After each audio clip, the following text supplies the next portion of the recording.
فيلم مهمة في سهل حشيش هو أحدث الأفلام اللي بتشارك في بطولتها الفنانة فرح الزاهد، وهو من بطولة بيومي فؤاد والفنانة الكبيرة ليلى علوي، ده غير محمد عبد الرحمن توتة.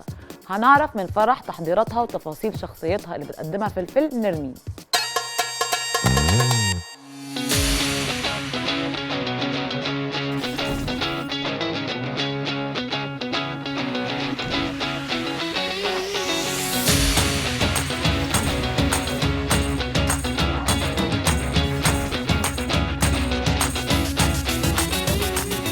فيلم مهمة في سهل حشيش ده جميل قوي.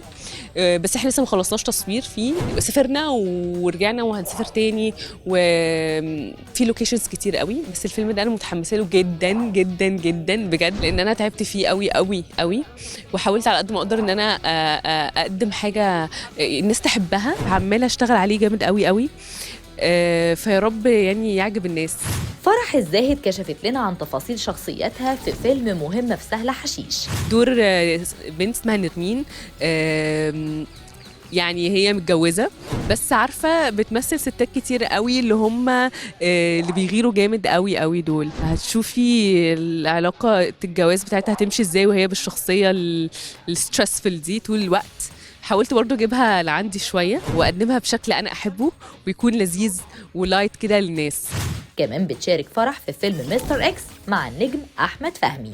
هو احمد دايما بيبقى متوتر قوي عشان بيبقى خايف قوي على الفيلم، بس الفيلم هيطلع حلو قوي قوي قوي، متحمسه له قوي قوي قوي، وان شاء الله هتشوفوا احمد بطريقه مختلفه، لان انا شفت قد ايه تعب فيه.